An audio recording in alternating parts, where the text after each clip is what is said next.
Bonjour à toutes et à tous, vous écoutez Cinécast, le podcast qui vous fait découvrir les dernières sorties cinéma et streaming. Ici Thibaut, toujours en direct du Festival de Cannes et aujourd'hui je vais vous parler du film Si tu penses bien, le nouveau film réalisé par Géraldine Nakache dont la sortie est prévue pour le 16 septembre prochain et dans lequel on retrouve Nils Schneider, Monia Chokri et Clémentine Sélarié. Mais avant cela, pensez à vous abonner sur votre plateforme, préférée, à liker si vous êtes sur YouTube ou à laisser un avis sur votre appli de podcast, ça nous aide beaucoup, donc merci d'avance. Hem, Ce film, si tu penses bien, est présenté dans la était présenté dans la section Cannes Première et elle nous raconte l'histoire de Jill qui va rencontrer Jacques, à Dubaï. Leur coup de foudre débouche sur un mariage précipité qui révèle vite une fracture profonde. Jill ne partage pas la foi dévorante de son mari. Jacques tente de la soumettre à sa vision du monde avec un mantra aux allures de menace. Alors bon, oui, c'est pas un film, très jojo, ça c'est clair et net. Qui va nous parler d'un film alors qu'on a déjà vu, hein, au cinéma, le film ici ne sait pas de réinventer, la roue, mais il va nous parler donc de pervers narcissiques, de problèmes de domination et de soumission, au sein d'un couple. Hem, Avec aussi évidemment la difficulté, la complexité, déjà de prendre conscience quand on est victime de cela, qu'on est dans une situation problématique. C'est d'autant plus complexe aussi que le personnage de Jacques, heu, est un bon père. C'est un homme qui aime profondément sa femme, qui oui vraiment qui l'aime. Il est là, c'est un bon compagnon dans les très bons jours et puis il y a toutes ces choses, toutes ces critiques, par rapport à qui vont venir petit à petit, hein. C'est pas tout n'est pas là depuis le début, mais c'est des petites remarques par rapport à la religion, par rapport à ce qu'elle fait, par rapport à son travail, enfin ou juste simplement par le fait qu'elle veut travailler, qu'elle veut reprendre du travail parce elle ne travaillait plus suite à la naissance de leur fille. Hem, le film nous parle aussi et pour moi ça c'est un peu le côté plus rafraîchissant du film, bah, de ce rapport de domination et de soumission par rapport à la religion aussi. Ce que je racontais dans le synopsis. Donc les 2 sont juifs, les 2 sont croyants et pratiquants, mais Jacques, est très, très croyant au point de enfin voilà, il fait toutes les pratiques, qu'il doit faire selon, la Torah, hein. Il suit les textes, au pied de la lettre à peu de choses près. Gilles, c'est un peu moins son cas, hein, c'est moins proactif, hein, quelque part. Elle vit sa foi d'une autre façon, mais qui est pas moins légitime évidemment que celle de Jacques. Mais ça, Jacques, ne veut pas l'entendre, hein. Pour lui évidemment, heu, c'est lui qui croit comme il faut croire, hein, de la meilleure des façons et voilà, il faut suivre les préceptes comme lui les suit et pas autrement. Donc ça va créer vraiment un décalage, très important au sein du couple. Mais, au-delà de ça, du fait de voir comment, chacun vit sa foi et comment, chacun suit ses règles et pratique, heu, sa foi. Ce qui est intéressant, c'est de voir aussi à quel point, évidemment, la religion en tant que telle a déjà créé des rapports, toxiques de domination et de soumission. Notamment avec cette pratique et le film s'ouvre avec ça, avec le personnage de Jill qui va pratiquer le mikvé, qui est alors je connaissais pas du tout, parce que je connais pas grand chose, au judaïsme, hein, donc le film me l'a appris et puis j'ai été un peu me renseigner sur ce que c'était exactement, mais voilà, donc le mikvé c'est, un acte que les femmes, de enfin un acte de purification que les femmes pour, faire simple, hein, heu, doivent faire avant et après, d'avoir, enfin et surtout après, avoir, eu leur menstruation, voilà. Et donc avant de retrouver leur mari et de pouvoir, l'embrasser, avoir, des rapports avec lui et cetera, il faut passer par cette case, par cette cérémonie, ce rituel, le mikvé et donc ça veut dire vraiment, hem, le personnage et je vais reprendre un mot utilisé par un confrère, avec qui je discutais juste avant qu'on fasse, les interviews, parce que j'ai rencontré Géraldine Nakache et Nils Schneider pour ce film. Hem et bon, j'avais pas tout mon matos de podcast avec moi, donc j'ai dû enregistrer avec les moyens du bord et j'espère que je pourrai en faire quelque chose de bien. En tout cas, les 2 interviews étaient passionnantes et donc pour reprendre ce mot utilisé par, mon confrère, on a vraiment lors de cette première scène, Jill qui va se dépouiller de tout, hein, pour pratiquer ce mikvé, c'est-à-dire retirer tous les bijoux, pas de vernis sur les ongles et cetera et puis vraiment aller dans ce bain, complètement nu pour vraiment se purifier de mais j'ai vu ça évidemment et on en discutait avec Géraldine Nakache aussi. Ça veut dire qu'il y a déjà, c'est une pratique qui j'ai vu qui était controversée au sein des juifs, notamment, la partie, plus féministe, vu que cette pratique voudrait, dire que les femmes sont impures. Donc voilà, c'est-à-dire qu'il y a quand même quelque chose d'intéressant. Après chacun, je me fais pas, je me suis pas assez intéressé à la question pour avoir un avis là-dessus.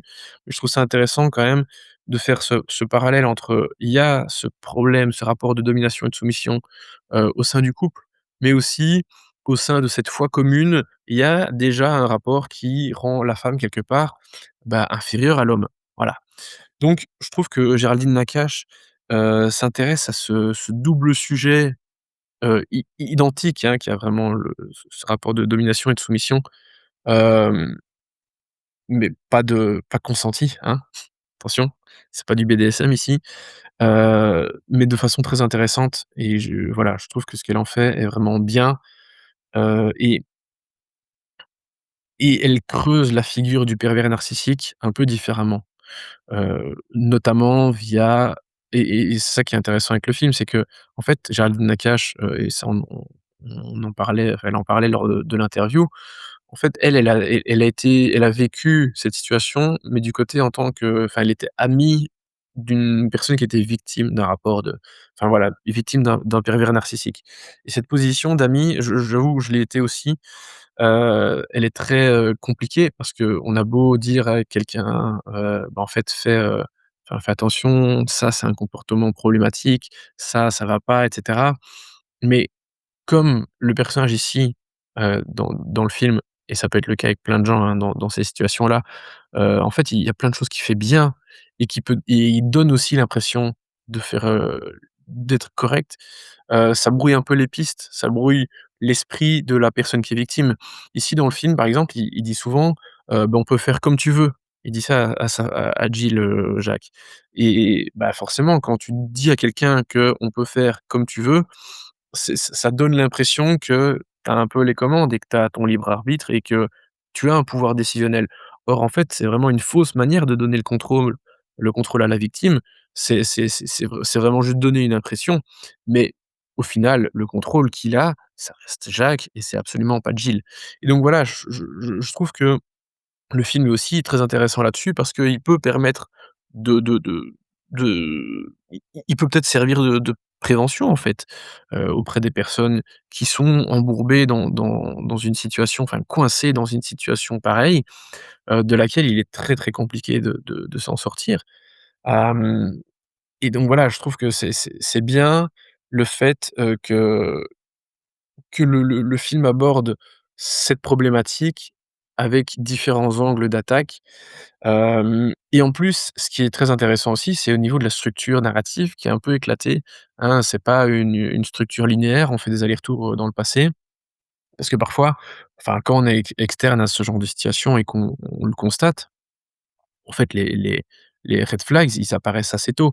Hem, mais la victime va toujours trouver une excuse ou un moyen de défendre le compagnon problématique. Hem et donc cette structure éclatée qui fait des allers-retours entre le présent et le passé, permet de voir le côté progressif de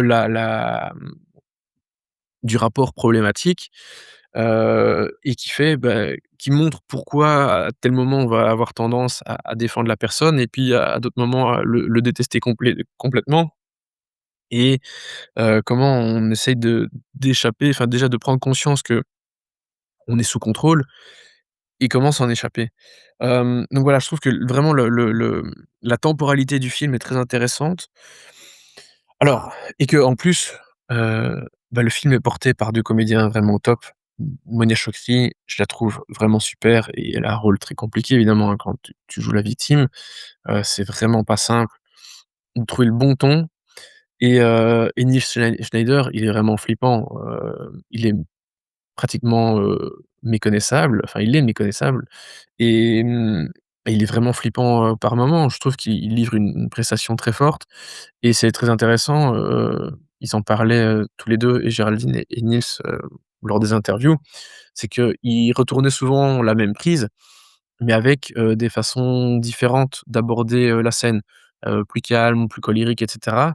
Même si évidemment il y a un scénario, il y a ils savent, la ligne directrice, mais mais voilà, ils ont testé plusieurs choses différentes pour voir quel était l'impact que la scène pouvait avoir, si c'était joué de telle ou telle façon et ça, je trouve ça très intéressant. C'est pas simple en plus pour des comédiens de changer d'état d'esprit, lors d'une scène comme ça et vraiment les 2 s'en sortent super bien.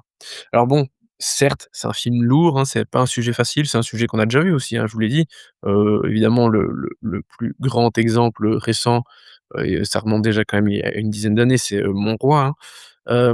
Mais ici, voilà, le film propose, il montre des choses suffisamment différentes que pour que ça se détache un peu et puis voilà, malgré la lourdeur, du film, enfin de la problématique, hem, je trouve que Géraldine Nakache arrive à insuffler un petit peu d'humour de temps en temps. Il y a des petites touches, il y a des moments, il y a des petits caméos, un petit caméo de François Damiens parce qu'il y a le film se dépasse se passe, pardon, aussi dans un peu dans le milieu du cinéma. Donc il y a un tournage, il y a des comédiens qui viennent et cetera. Donc il y a des petits moments de comédie comme ça, par-ci par-là, mais c'est vraiment des petites touches, histoire d'avoir quand même des petites respirations et je trouve qu'à ce niveau-là, elle s'en sort, vraiment bien. Et voilà, une dernière chose dont je voulais parler, hem, c'est la photographie du film. Alors bon, le chef opérateur est un pote, hein, c'est vraiment un bon pote, on se connaît bien, et je dis pas ça, pour lui faire plaisir, mais justement, il a vraiment bien fait son taf et donc j'ai envie de le souligner. C'est que, voilà, si vous m'écoutez régulièrement, vous savez que je me plains souvent de la photo des films de ces dernières années. Je trouve que c'est souvent, gris, trop naturaliste, trop réaliste et voilà, c'est pas très, très intéressant. Ici, voilà, il y a de la couleur, il y a du contraste, dans l'image, donc il y a une belle photo, il y a une belle colorimétrie, il y a vraiment un bel étalonnage qui a été fait et voilà, Géraldine Nakache a été chercher Sylvestre après, qu'elle ait vu le film, La nuit se traîne de Michiel Blanchard. Voilà, si vous n'avez pas vu La vie se traîne, je vous le recommande vivement, c'est un très, très bon thriller, belge avec un super plan séquence et je comprends pourquoi elle a été chercher, Sylvestre pour son film. Voilà, il fait un super travail donc en plus, c'est agréable à regarder. On n'a pas l'impression de regarder un téléfilm. C'est vraiment de très bonne facture. Donc voilà, je vous recommande vraiment, Si tu penses bien de Géraldine Nakache qui sortira donc le 16 septembre prochain dans les salles françaises en tout cas. J'ai pas la date pour la Belgique et au niveau de la note, je donne un bon 3 étoiles. Voilà, donc Géraldine Nakache a fait un super travail. Je vous ai dit, j'ai donc fait une interview avec elle et une autre avec, Nils Schneider. J'essaierai de vous sortir quelque chose de bien, à mon avis plutôt pour la sortie du film, hein. Je vais pas faire ça dans la précipitation maintenant, je n'ai pas le temps. Mais voilà, j'espère vous proposer ce contenu supplémentaire par la suite. Sur ce, merci beaucoup à toutes et tous pour vos nombreuses écoutes et commentaires. Évidemment, n'oubliez pas d'aller liker sur, YouTube, sur les plateformes de podcast, enfin donc de liker, de donner, de laisser des commentaires et sur ce, je vous dis à très, très bientôt pour des nouvelles recommandations, toujours en direct du Festival de Cannes. Ciao, ciao.